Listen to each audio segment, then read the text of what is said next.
Sifat qiyamuhu ta'ala binafsihi, sifat qiyamuhu ta'ala binafsihi. Jadi kita ulang sikit lagi, sekali lagi bagi ingat. Ulang banyak kali lebih baguslah. Lagi kita kejap ingat betul.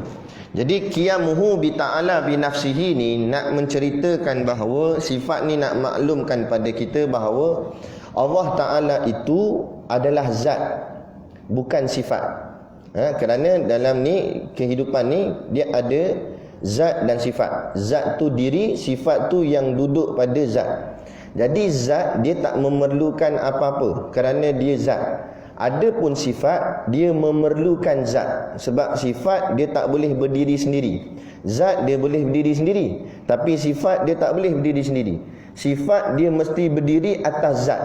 Jadi itu ta'rifan sifat. Jadi kita faham sifat berdiri atas zat, sifat tak boleh berdiri dengan sendiri. Adapun zat berdiri dengan sendiri. Okey, yang tu bagi clear dulu.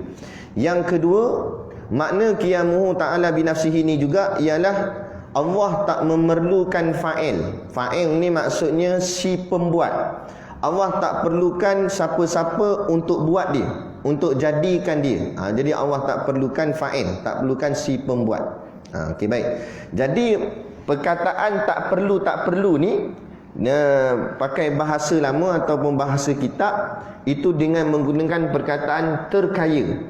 Jadi maksud Allah terkaya. Maksud Allah terkaya artinya Allah tak memerlukan apa-apa. Itu maksud dia. Okey.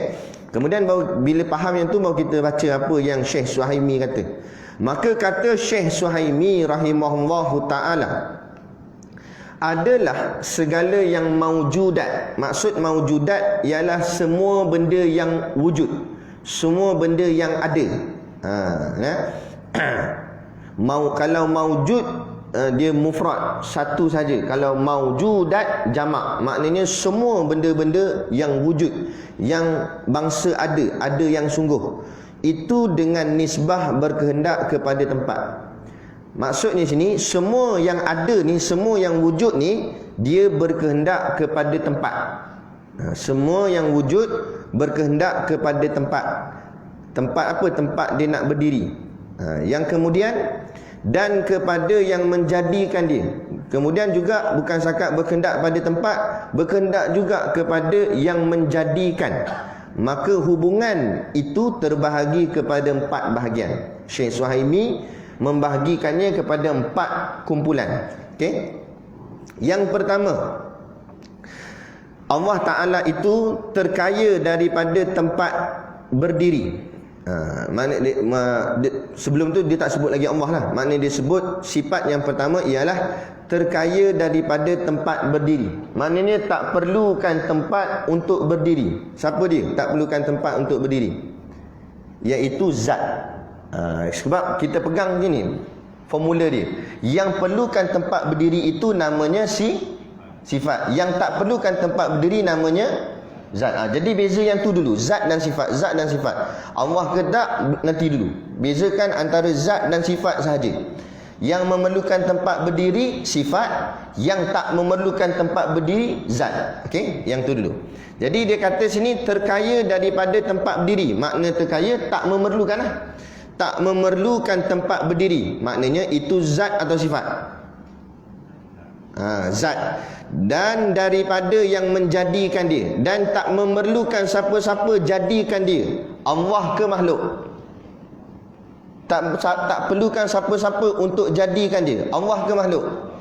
Allah. Tahu dah orang tak berapa ramai. Jawab pun tak berapa ramai. Jadi Allah kan? Allah. Jadi maknanya iaitu gabung dua-dua. Tadi tak memerlukan tempat berdiri namanya zat, tak memerlukan menjadikan dia Allah. Jadi zat Allah Ta'ala. Itu jawapan dia. Jadi zat Allah Ta'ala tu tak memerlukan tempat berdiri kerana zat Allah itu sudah zat, dan tak memerlukan siapa untuk jadikan dia kerana dia Allah, Tuhan yang menjadikan, bukan dijadikan. Okey, itu yang pertama. Yang kedua kata Syekh Suhaimi, sifat dia iaitu berkehendak kepada tempat. Yang ni berkehendak kepada tempat. Siapa berkehendak pada tempat? Zat ke sifat? Sifat. Okey, yang mula-mula kita faham ianya sifat. Dan kepada yang menjadikan dia. Dan dia pula memerlukan sesuatu untuk jadikan dia. Makhluk ke Allah? Yang memerlukan menjadikan dia makhluk. Jadi maknanya tadi kita sebut sifat, kemudian campur yang ni makhluk. Jadi sifat makhluk, iaitu nama sifat makhluk tu iaitu segala arat. Ulama menamakan sifat makhluk dengan panggilan arat. Arat tu maknanya sifat makhluk. Arat tu maknanya mendatang. Sifat makhluk ni mendatang. Kan? Dan sifat makhluk ni yang dikatakan arat tu maknanya sifat yang berubah-ubah. Sifat kita tak tetap. Kadang-kadang sonok, kadang-kadang sedih, kan? Kadang-kadang ketawa, kadang-kadang marah. Jadi berubah-ubah sifat kita ni. Nak tengok pada keadaan. Masa nak pergi masjid sonok, sampai-sampai pagar kena kunci. Sedih. Nampak? Lepas tu marah. Jadi berubah-ubah sifat.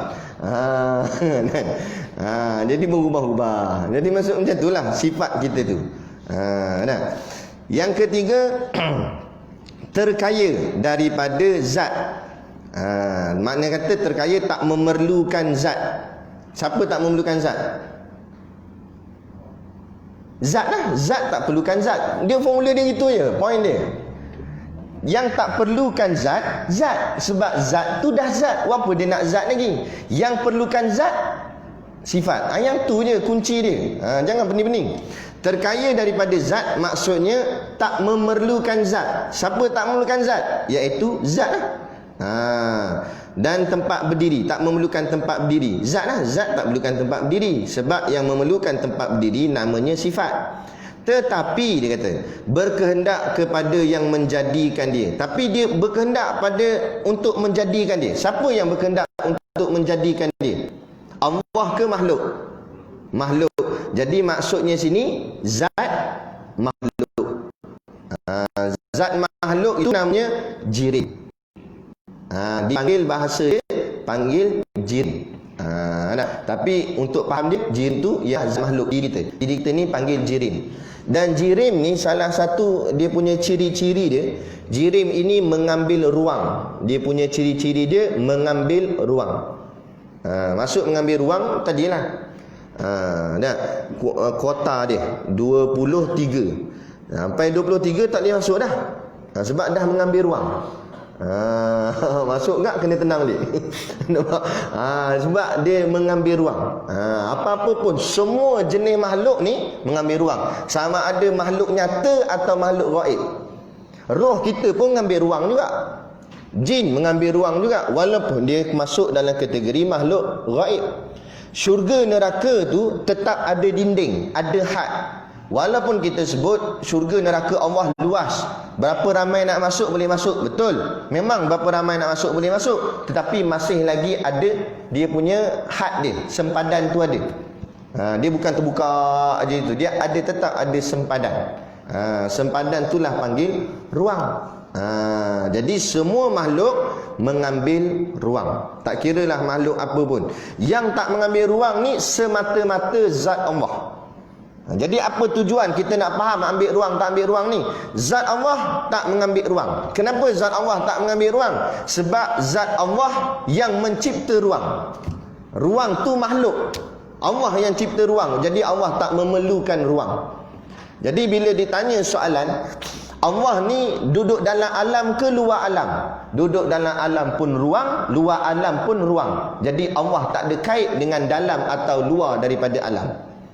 Dalam pun dalam alam pun tidak, luar alam pun tidak. Betul mana? Wallahu a'lam. Boleh jelas kan? Supaya kita tahqiq betul-betul, kenal betul-betul ma'rifatullah, kenal Allah yang sebenar-benar kenal. Okay.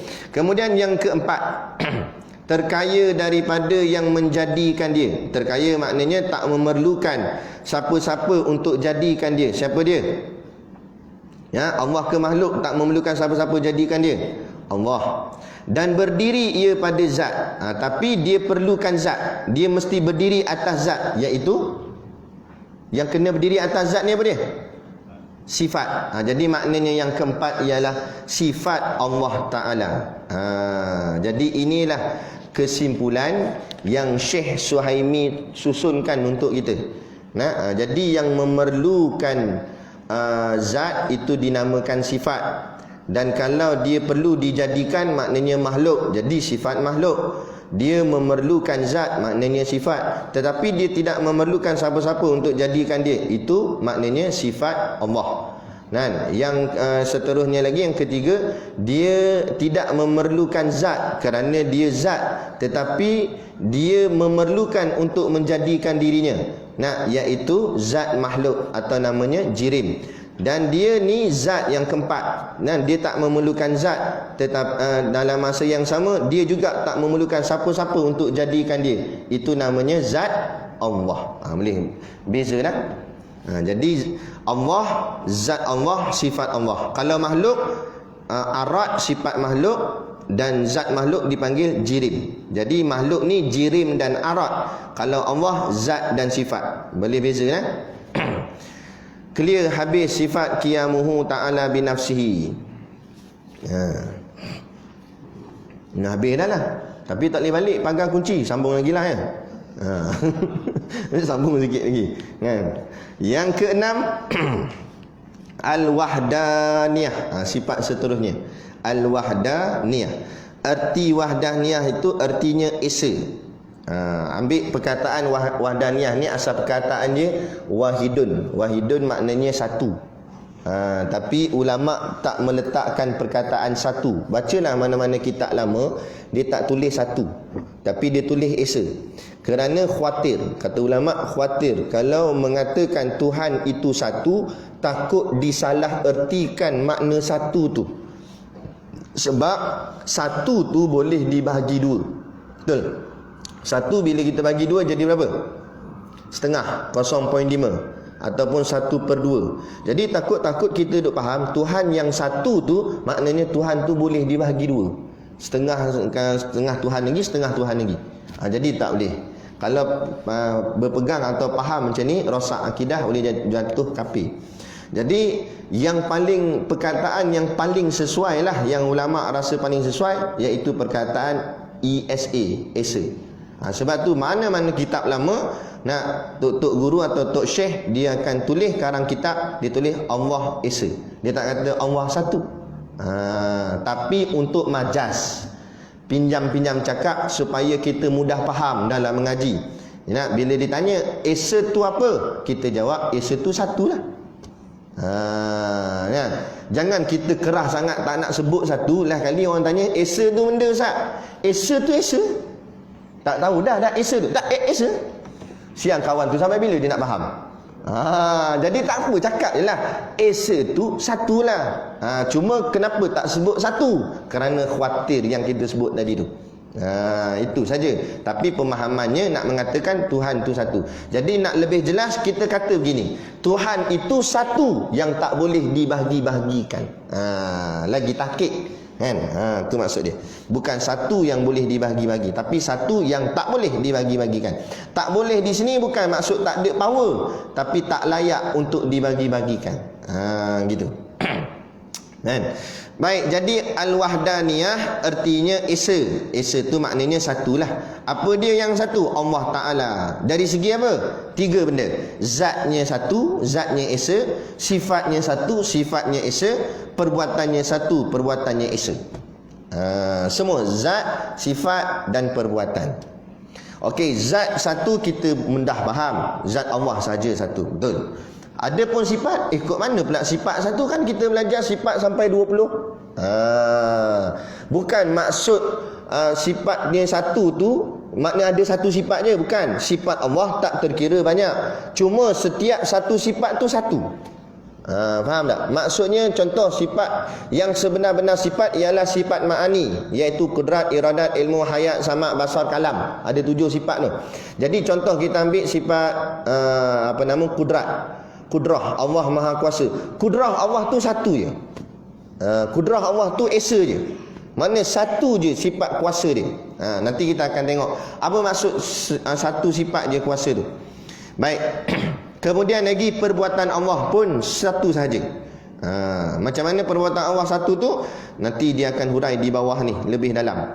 Maka hakikatnya, yang sebenar-benarnya, hakikat tu maksud sebenar-benarnya, ibarat daripada menafikan berbilang-bilang. Jadi yang dimaksudkan wahdaniyah ini ialah nak tolak mengatakan Tuhan itu berbilang-bilang. Maknanya berbilang-bilang lah, macam mana cakap? Berbanyak-banyak. Payah. Berbilang-bilang, berbanyak-banyak. Itu.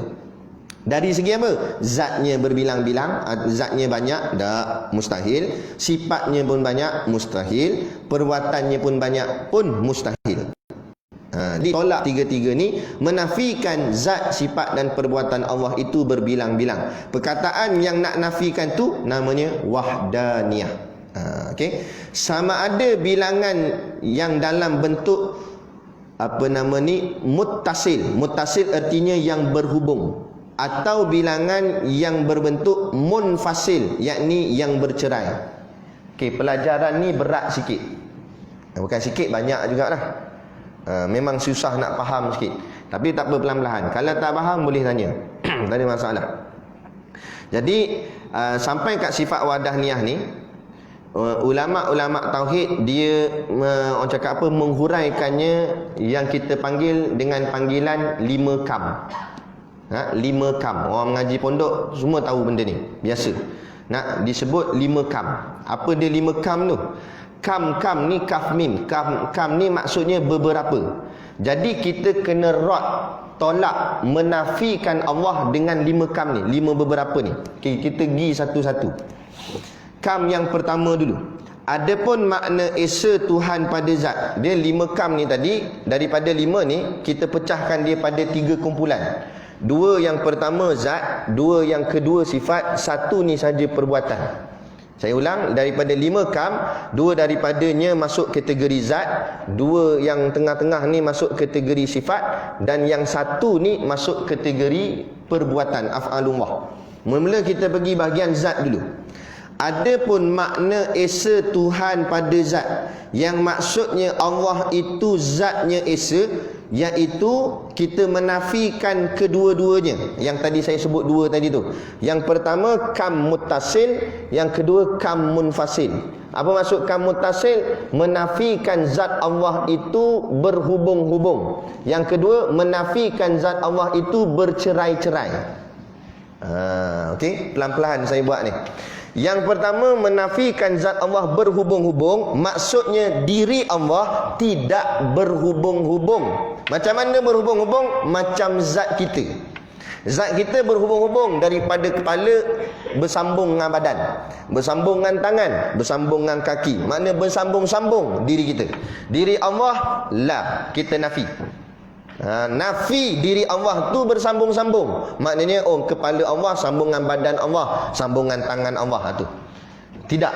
Siapa yang cakap itu jadi kafir. Yang tu yang disebut sebagai golongan mujassimah. Golongan yang menjisimkan Allah. Golongan yang membentuk-bentukkan anggota badan Allah. Itu. Seperti mana golongan Wahabi mengatakan Tuhan ada tangan. Tuhan duduk atas langit. Ni semua mengatakan Allah tu ada jisim. Nampak? Ada bentuk, ada tangan, ada kepala. Tu habis rosak akidah. Kita akidah ahli sunnah wal jamaah pegang Allah ada zat, Allah ada diri. Tetapi diri Allah macam mana? Tutup cerita. Wallahu a'lam. Jangan bicara langsung. Jangan kata Allah ada diri. Diri Allah tu ada kepala lah, ada tangan, ada badan, ada kaki. Habis rosak. Jadi kafir cakap itu. Habis tu yang ayat kata yadullahi fawqa aydihim, tangan Allah di atas tangan mereka. Yang itu ada perbezaan dalam dua kalangan zaman ulama. Satu disebut zaman salafi. Zaman salafi ni kurun 1, 2 dan 3 sahaja. Masuk kurun 1, 2, 3, yang tahun lahir wafat mereka tu paling last 300 hijrah. Kan 100 tahun, 200 tahun, 300 tahun hijrah. Tiga-tiga zaman ni ini dipanggil zaman salafi. Zaman salafi inilah lahirnya Imam Syafi'i, Imam Malik, Imam Hambali, Imam Hanafi, Syekh Junaid Al-Baghdadi, lagi siapa? Imam Abu Hasan Al-Asy'ari, Imam Abu Mansur Al-Maturidi. Tahun yang 100 tahun yang pertama zaman sahabat, 200 tahun yang kedua ni zaman tabi'in, 300 tahun yang ketiga ni zaman tabi'in. Inilah zaman yang Nabi sebut dalam hadis sebaik-baik kurun sahabat, kurun selepas dia. Sebab itulah zaman ni dipanggil zaman salaf, dan nama gelaran dia salafus soleh. Salafus soleh ni maksudnya zaman tu semua orang hebat-hebat. Lepas tu tak beliklah Imam Syafi'i boleh hafal macam-macam hadis apalah semua. Sebab zaman tu memang zaman ilmu, zaman orang semua alim-alim. Tak payah kata Imam Syafi'i, tu Imam surau je, alim 4 mazhab zaman tu. Dalam kitab-kitab tasawuf Bidayatul Talibin Qatrul Ghaisiyah cerita, dalam zaman salafus soleh orang sembahyang sunat paling kurang, bukan paling banyak, paling kurang 1000 rakaat sembahyang sunat. Zaman tu zaman hebat sungguh, zaman wali-wali semua. Kan? Memang dahsyat-dahsyat amalan dia. Dalam kitab kalau tak silap Bidayatul Talibin diceritakan bahawa Syekh Junaid Al-Baghdadi. Syekh Junaid Al-Baghdadi ni seorang businessman. Dia jual barang-barang kaca macam cawan macam ni, cawan kaca. Dia jual barang-barang kaca. Sebelum dia ada kedai. Sebelum dia buka kedai dia akan semayang sunat 400 rakaat baru buka kedai. Kalau kita kat 400 rakaat bila nak buka? Maghrib pun nak buka. Nampak lambatnya. Nampak? Kemudian ada orang buat persoalan. Dia kata, betul ke ustaz, sampai 1000 rakaat semayang sunat, 400 semayang 400 rakaat, dan ke nak buat semua tu habis, nak makan bila? Nak minum bila? Kan? Zaman tu nak soal dan tak dan, masa ni bawah genggaman siapa? Genggaman Allah. Allah panjangkan masa untuk mereka dan buat semua benda. Walaupun dia pun semayang sunat banyak-banyak gitu, sempat lagi makan, sempat lagi minum, sempat lagi buat kerja-kerja dunia. Kita zaman hari ni buat ni tak sempat, buat ni tak sempat, sebab Allah dah tarik nikmat masa. Masa tu tetap 24 jam juga, tapi nikmat dia tu sudah ditarik Allah. Sebab tu kita hari ni rasa cepat. Kita terasa cepat, melainkan yang terasa lambat kuliah. Dia tengok jam bila nak habis kuliah ni, lambat dah pula. Maknanya begitu. Sebab apa? Sebab Allah dah tarik nikmat kita. Kenapa Allah tarik nikmat? Sebab zaman dulu-dulu orang hargai masa, zaman sekarang orang tak hargai masa. Bila orang dah tak hargai masa, Allah ambil lah masa tu. Dah kita tak hargai, Allah ambil lah balik. Sama juga macam hari ni. Bila hari ni orang tak hargai ulama', Allah ambil ulama'. Tengok seorang-seorang pergi meninggalkan kita. Yang terbaru dapat maklumat Syekh Ahmad Fahmi Zamzam, yang pengarang kitab 40 hadis peristiwa akhir zaman tu, baru-baru ni sakit-sakit mau masuk hospital. Katanya dah keluar dah. Tapi nak ceritanya dah mula dah ulama' sakit, ulama' ada yang meninggal dan sebagainya. Allah ambil. Sebab apa? Sebab masyarakat tak pedulikan dah ulama', tapi masyarakat pedulikan golongan artis. Ni yang kita marah sangat ni. Ustaz Mutasnik tulis kat dalam Facebook dia. Dalam orang duk kelang kabut nak lawan apa coronavirus ni, dengan masjid diterhadkan tak boleh ramai. Kuliah pun kita terhad, kena PKPB apa semua. Duk sibuk kalut ni anugerah bintang popular dalam TV ni. Apa kejadahnya ni? Ni mengarut masalah ni. Lepas tu kita minta pihak berkuasa, pihak kerajaan, tolonglah ambil tindakan. Benda-benda macam ni patut dihentikan, sebab ni barang-barang maksiat lagi mendatangkan kemurkaan Allah. Dan lebih sedih lagi, mengecikkan hati kami, orang-orang masjid, orang surau. Kami tak boleh nak buat ibadat, yang tu boleh pula joget-joget. Ni apa benda cerita? Ni kan tak jadi baca kitab. Ada geram tu. Kan? Terkejut kat tadi sampai kita dah lah terlambat tengok. Mangga. Nampak aku tak boleh masuk. Nasib baik boleh masuk. Baik. Jadi maknanya gitu. Maknanya kam mutasil, maknanya zat Allah tidak berhubung-hubung. Taklah macam cantum macam zat kita. Zat kita ya bercantum-cantum. Jadi jangan menjisimkan Allah. Hati-hati kalau nak ikut mengaji, carilah guru yang diyakini betul lah. Lepas tu saya nasihatkan ahli jatan kuasa masjid nak jemput mana-mana ustaz, nak tanya-tanyalah ustaz-ustaz lain juga sama. Ataupun tanya tok-tok guru pondok. Ustaz ni boleh panggil ustaz? Macam mana fikrah dia? Hati-hati. Sebab yang pakai kopiah atas kepala ni ramai. Yang boleh baca hadis ramai, baca ayat Quran pun ramai, tapi fikrah, pemikiran dia berbeza-beza. Nah, ada fikrah Wahabi, situ bahaya tu. Nanti kita dah penat-penat ajar sifat 20 begini, datang dia kita jemput, habis dia merosakkan. Nah, sebab ada golongan Wahabi yang ekstrim, dia kata sifat 20 ni, ilmu zaman pakai cawat dia kata. Mana ilmu dah lapuk, tak payah pakai dah. Dahsyat. Dia dalam bidang ilmu ni, dalam bidang agama, kalau bidang dunia lain, dalam bidang dunia yang lagi hebat, yang lagi belakang, yang lagi ke depan. Maknanya lagi update, lagi terkini, itu paling hebat. Macam telefon. Telefon zaman sekarang dengan telefon zaman dulu, canggih telefon zaman sekarang. Itu bahagian dunia. Dunia ni dia memandang ke hadapan. Adapun bahagian ilmu agama, yang lagi hebat, yang lagi belakang, bukan lagi depan. Siapa yang ilmunya lagi dekat dengan Rasulullah, tu lagi hebat. Itu lebih lagi betul. Sebab itulah ulama' bila dia nak ambil pendapat, sebab tu pentingnya memahami tahun-tahun kewafatan seseorang ulama'. Jadi contoh Imam Syafi'i tahun kewafatannya berapa? 204 Hijrah. Yang ni berapa? Yang ni katalah ni 207. Yang ni 215. Jadi ada 3 pendapat. Maka ulama ambil yang paling awal dulu meninggal dunia. Pendapat dia lebih diambil. Kenapa? Kerana dia punya kiraan tahun lebih dekat dengan Rasulullah. Dia macam tu. Lagi belakang, lagi pendapat tu lagi betul. Sama juga antara kitab moden dengan kitab lama, maka mana lebih patut kita kena ikut dan lebih betul? Kitab lama. Bukan kita membelakangkan kitab moden ni, dah kan? Tapi maknanya yang lama tu lebih pure. Sebab itulah bahagian akhirat dikira macam tu. Bukan macam dunia. Dunia yang terkini lagi hebat. Dan sebab tu kita pujilah pada golongan-golongan yang sekarang ni, dia cuba cakap apa? Menafah pula. Membuatkan yang baru kitab lama ni supaya orang sekarang mudah. Jadi kitab-kitab kita macam ni ada orang buat dalam bentuk tulisan Rumi, ada dia susun balik, dia tak ubah, cuma dia susun balik je supaya mudah kita nak mengaji. Tapi ilmunya tetap ilmu lama. Itu tak ada masalah, baguslah tu. Betul lah tu. Macam ubi kentang lah, zaman nenek moyang kita makan dah ubi kentang tu. Zaman sekarang makan tak ubi kentang, tapi nama dia hebat sikit, French fries. Tapi benda sama, ubi kentang tak kan? Cuma dimodernkan. Kan? Gitu. Baik. Jadi yang pertama kita pegang kam muttasil pada zat. Maknanya Allah, diri Allah tidak muttasil. Muttasil maknanya berhubung-hubung. Jangan kata berhubung-hubung kepala, tangan dan sebagainya.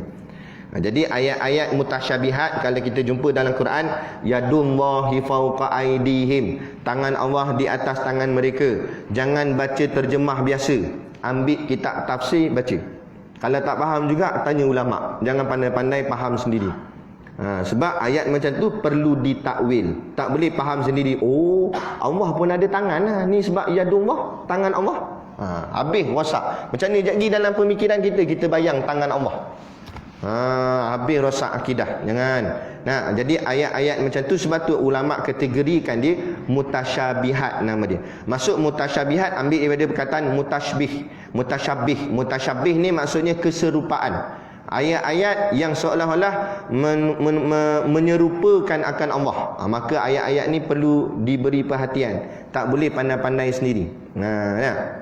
Kena tanya alim ulama', kena tengok kitab tafsir. Sebab tu ulama' karang banyak kitab tafsir.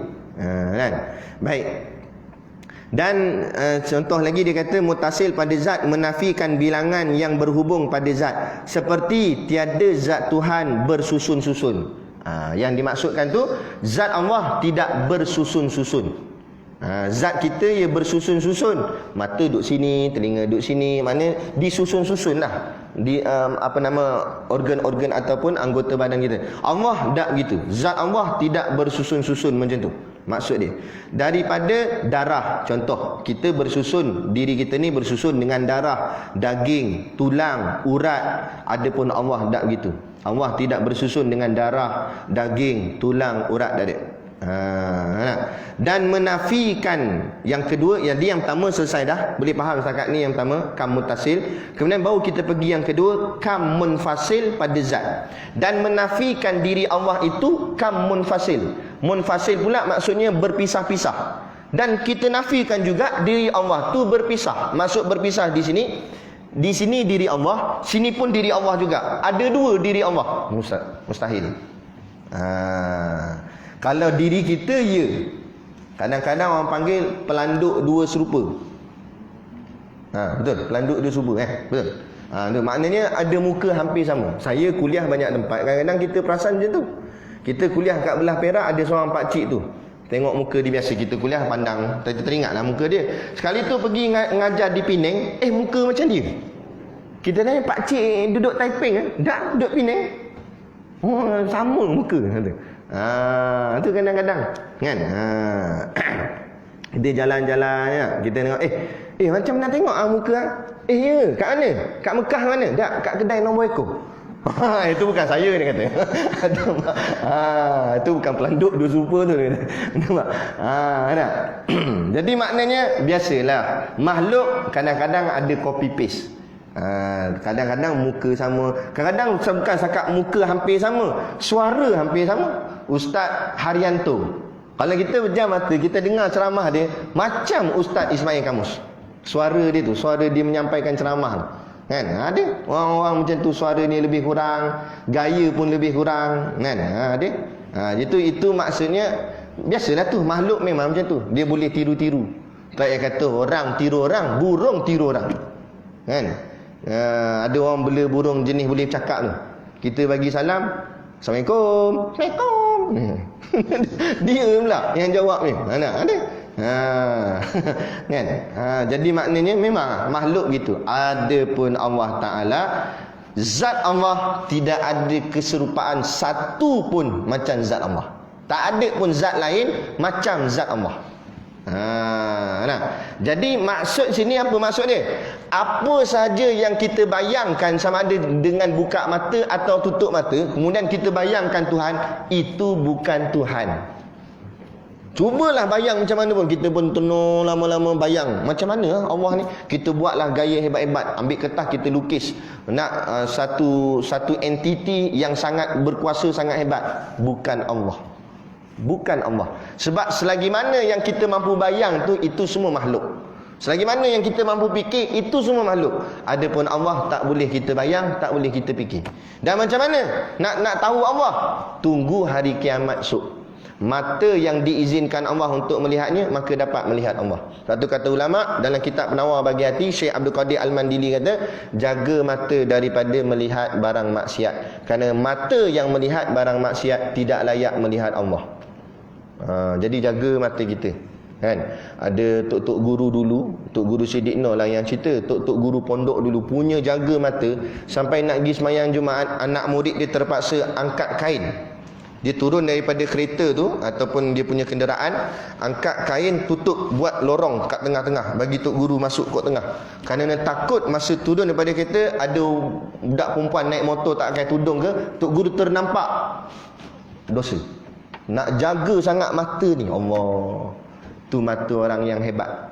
Payah nak dapat yang tu. Kita nak tengok berita dah nampak dah aurat. Kita nak dengar berita COVID dah berapa kes kan. Tiba baca berita dengan rambut gini, dengan belah dada gini kan. Lain kali bukan dengar COVID, tengok dia. Nampak leleh video tengok dah.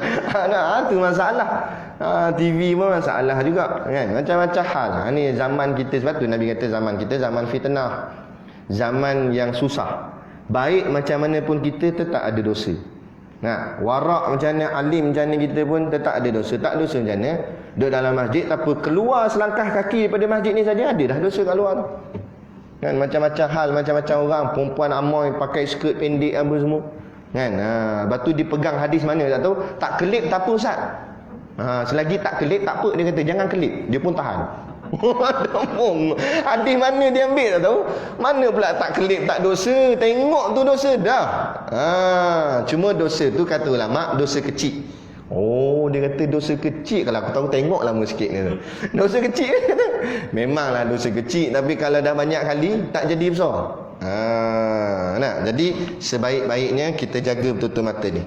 Kerana bila mata ni yang kita sanggup korban, menundukkan pandangan.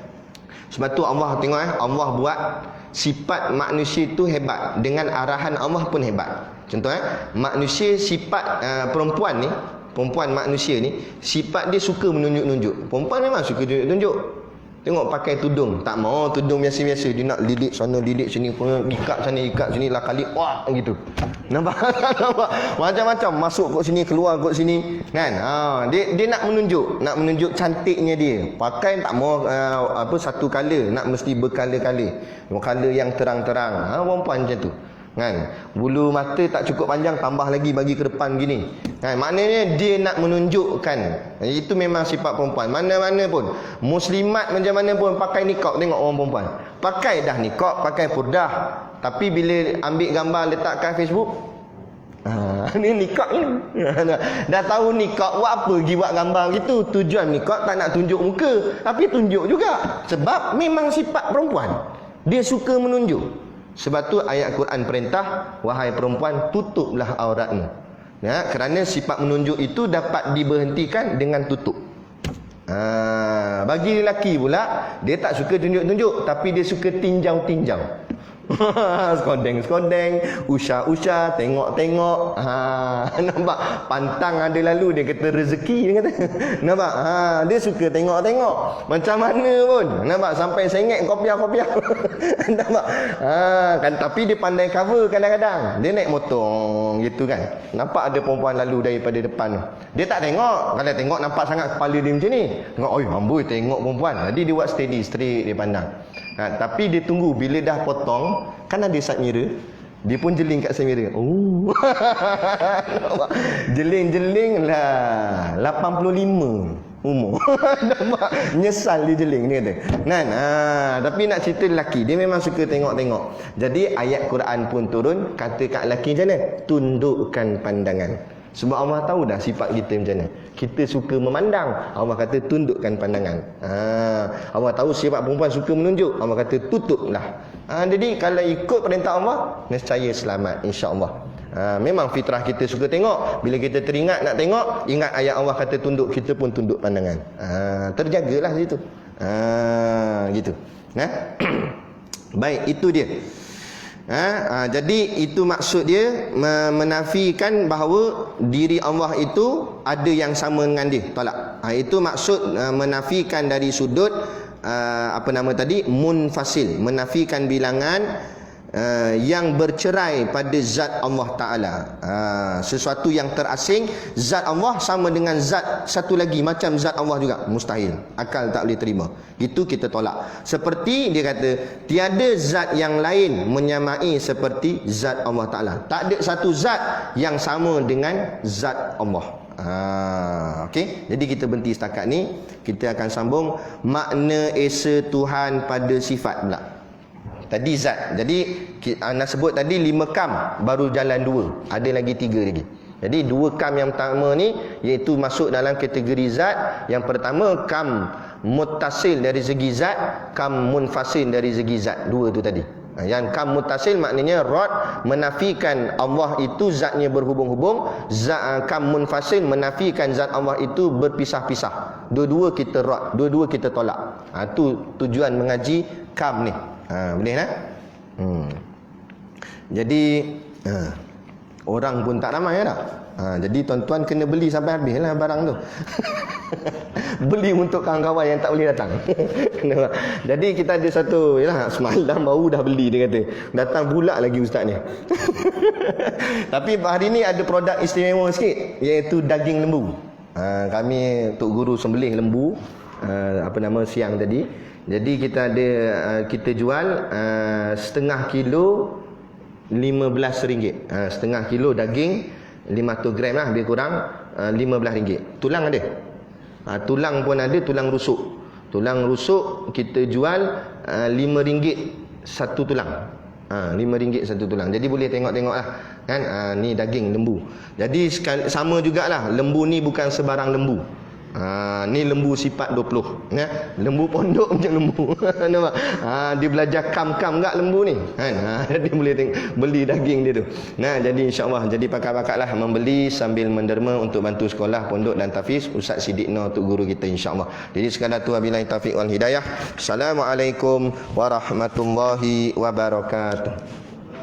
A'udzu billahi minasyaitonir rajim. Bismillahirrahmanirrahim. Alhamdulillahirabbil alamin wassalatu wassalamu ala asyrafil anbiya'i wal mursalin sayyidina Muhammad wa ala alihi washabihi ajmain. Allahumma taqabbal minna salatana wa du'aana innaka antas samiul alim wa tub alaina innaka antat tawwabur rahim. Allahumma ja'al dinana dinan nabi Muhammadin sallallahu alaihi wasallam wa islamana islamal muslimin wa imanana imanal mu'minin wa salatana salatal khashiyin wa a'malana a'malas solihin wa niyatana niyatal mukhlisin wa dhunubana ya Allah dhunubal mustaghfirin wa hayatana hayatal ulama wa mautana bimautis syuhada wa adkhilnal jannata ma'al anbiya'i alaihimus salatu wassalam.